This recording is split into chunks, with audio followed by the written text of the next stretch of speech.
Hai anak ibu yang hebat, bertemu kembali bersama Ibu Puji Rahayu. Assalamualaikum warahmatullahi wabarakatuh. Semangat pagi semuanya. Kali ini Ibu Puji Rahayu akan melanjutkan bahasan kita bab 1 tentang objek IPA dan pengamatannya bagian yang ketiga, yaitu tentang besaran pokok dan besaran turunan. Setelah menyaksikan tayangan video ini diharapkan kalian mampu 1. Menjelaskan macam-macam besaran, 2. Memahami contoh besaran pokok dan satuannya, 3. Memahami contoh besaran turunan dan satuannya, 4. Menghitung konsentrasi larutan suatu zat, dan kelima adalah menghitung besarnya laju pertumbuhan tanaman. Langsung kita mulai. Kita tahu bahwa besaran merupakan segala sesuatu yang dapat diukur, memiliki nilai dan satuan. Menurut penyusunnya, besaran dibagi menjadi dua, yaitu besaran pokok dan besaran turunan. Besaran pokok merupakan besaran yang satuannya telah ditetapkan terlebih dahulu dan tidak tersusun dari besaran lain. Sedangkan besaran turunan adalah besaran yang satuannya diturunkan atau dijabarkan dari besaran pokok. Yuk kita bahas satu persatu besaran pokok dan besaran turunan. Yang pertama adalah besaran pokok. Di SMP kalian dikenalkan dengan 7 masam besaran pokok beserta satuannya. Yang pertama, besaran pokok terdiri dari panjang. Panjang satuannya meter dan sering disingkat dengan M. Kemudian massa satuannya kilogram, waktu satuannya skon atau detik, suhu satuannya Kelvin, kuat arus listrik satuannya ampere, intensitas cahaya satuannya kandela, dan jumlah zat satuannya adalah mol. Dan di kelas 7 ini kita akan membahas besaran panjang, massa, waktu, dan suhu. Inilah standar satuan internasional yang perlu kalian ketahui.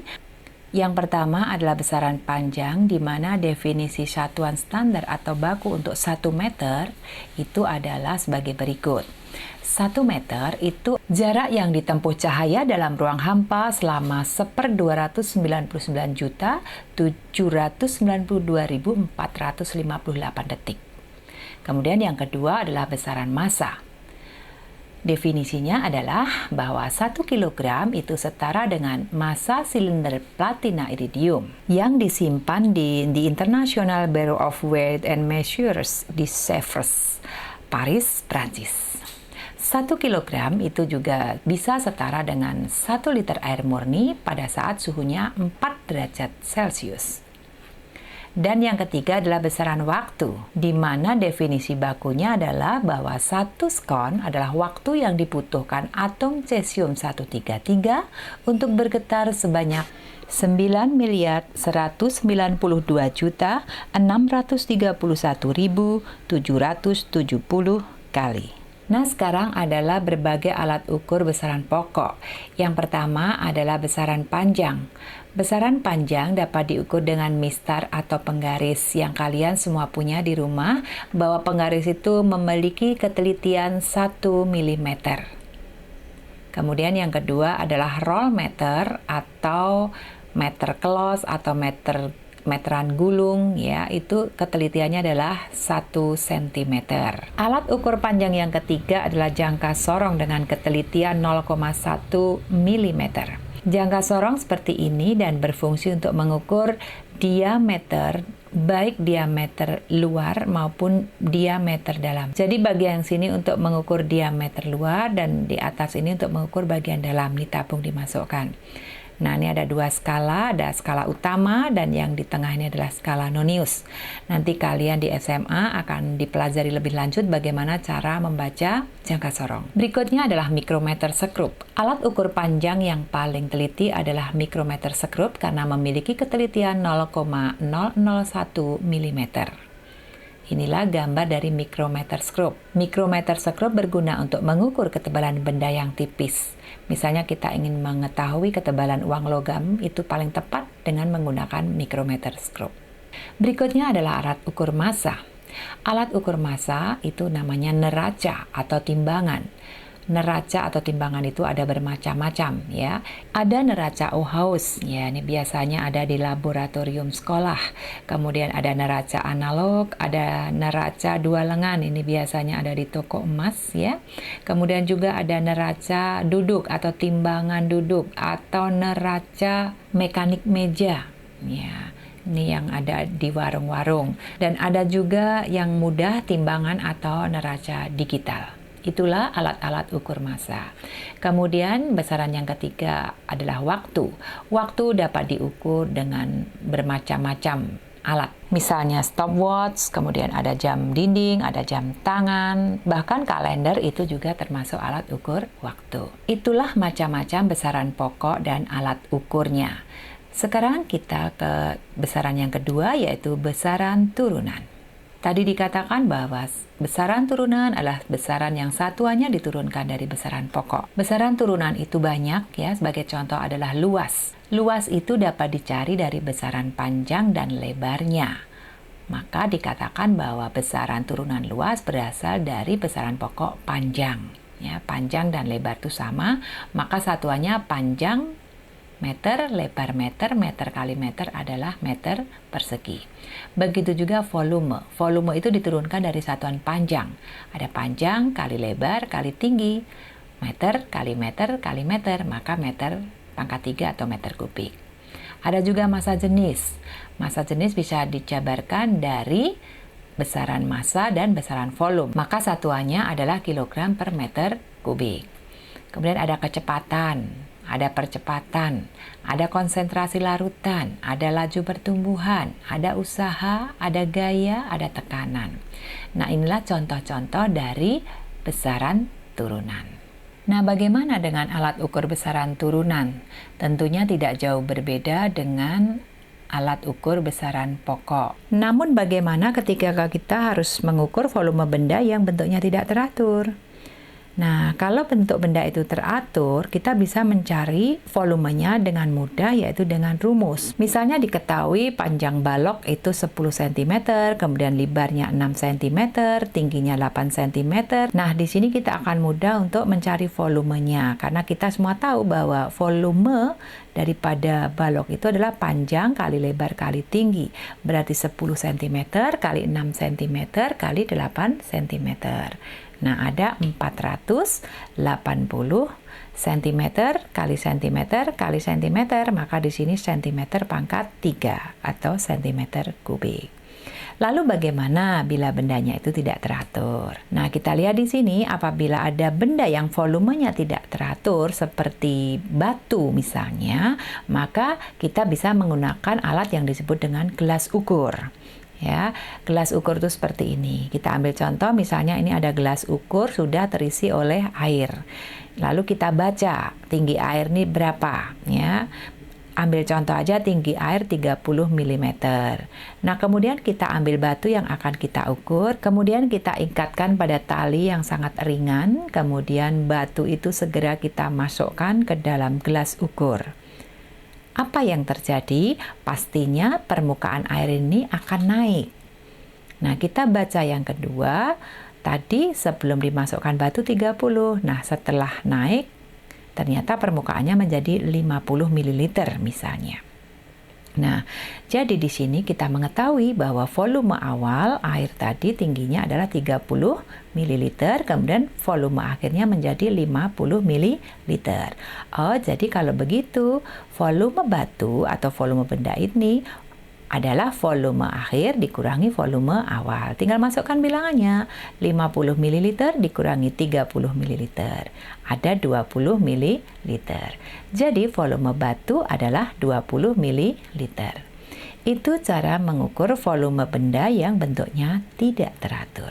Berikutnya yuk kita belajar memecahkan masalah bagaimana cara menghitung konsentrasi larutan.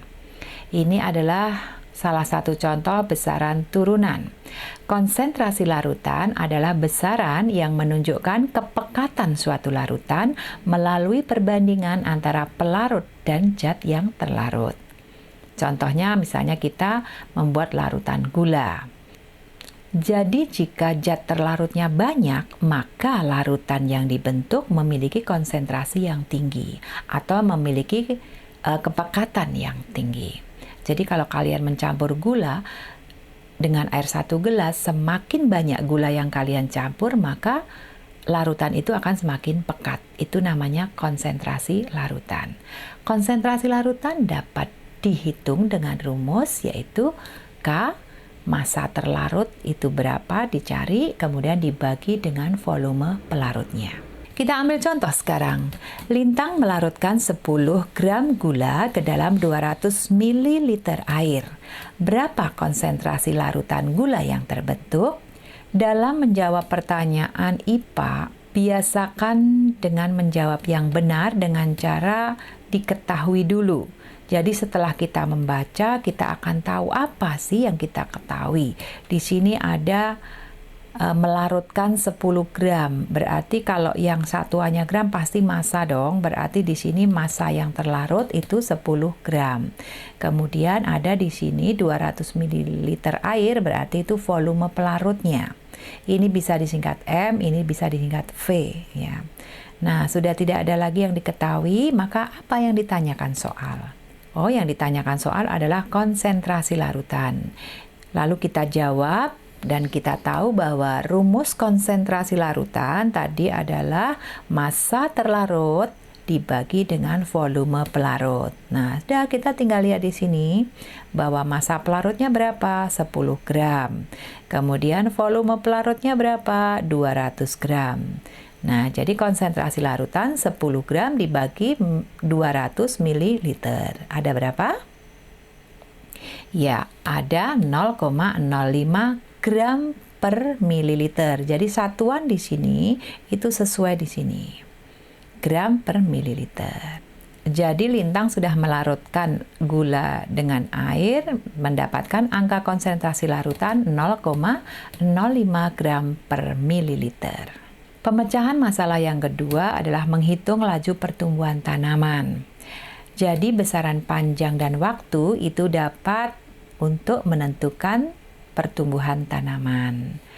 Rumus dari laju pertumbuhan adalah pertambahan tinggi dibagi dengan waktunya.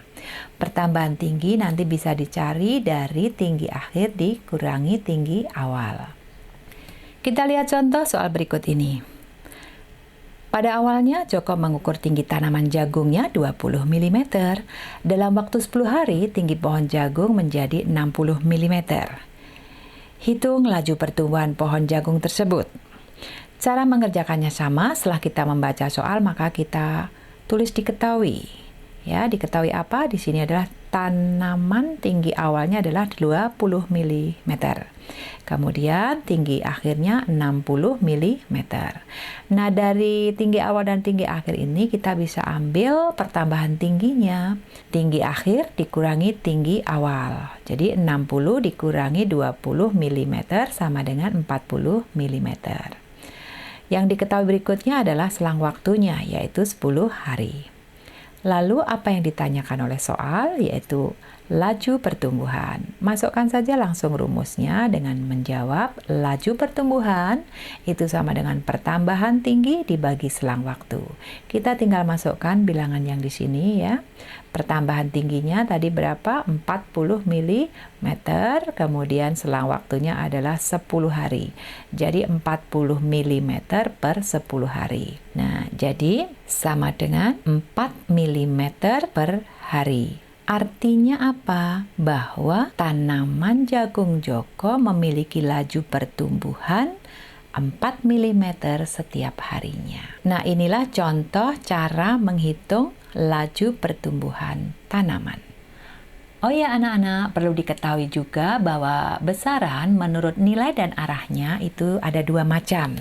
Yang pertama adalah besaran skalar, yaitu besaran yang hanya memiliki nilai dan satuan. Misalnya massa, waktu, volume, massa jenis, dan lain-lain. Itu dia hanya memiliki nilai dan satuan. Ya.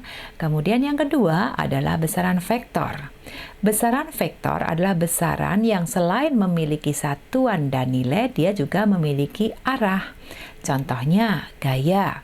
kecepatan, percepatan. Besaran-besaran ini selain memiliki satuan dan nilai juga memiliki arah. Misalnya, mobil itu melaju dengan kecepatan 100 km per jam dari Jakarta ke Bandung. Nah, jadi dia ada arah dari Jakarta ke Bandung. Nah, anak-anak ibu yang hebat, untuk mengakhiri pertemuan kita hari ini dan untuk mengukur kepahaman kalian tentang cara menghitung konsentrasi larutan maupun laju pertumbuhan, silakan kerjakan soal di buku paket halaman 30. Ada 2 soal. Yang pertama soalnya, jika kamu membuat larutan gula dengan cara memasukkan 20 gram gula ke dalam segelas air yang berisi air 125 ml, berapa konsentrasi larutan gula tersebut? Kemudian soal yang kedua, Kefas menanam jagung. Pada awal pengukuran, tinggi jagung sudah 10 cm. Setelah 2 minggu, ternyata tingginya menjadi 17 cm. Berapakah laju pertumbuhan pohon jagung tersebut? Silakan ya kalian menghitung kedua soal ini. Silakan kalian hitung berapa hasil dari kedua soal ini dan Ibu yakin kalian pasti bisa. Cukup sekian pembelajaran kita hari ini. Akhirnya Ibu ucapkan terima kasih. Wabillahi taufik wal hidayah. Wassalamualaikum warahmatullahi wabarakatuh. Tetap semangat.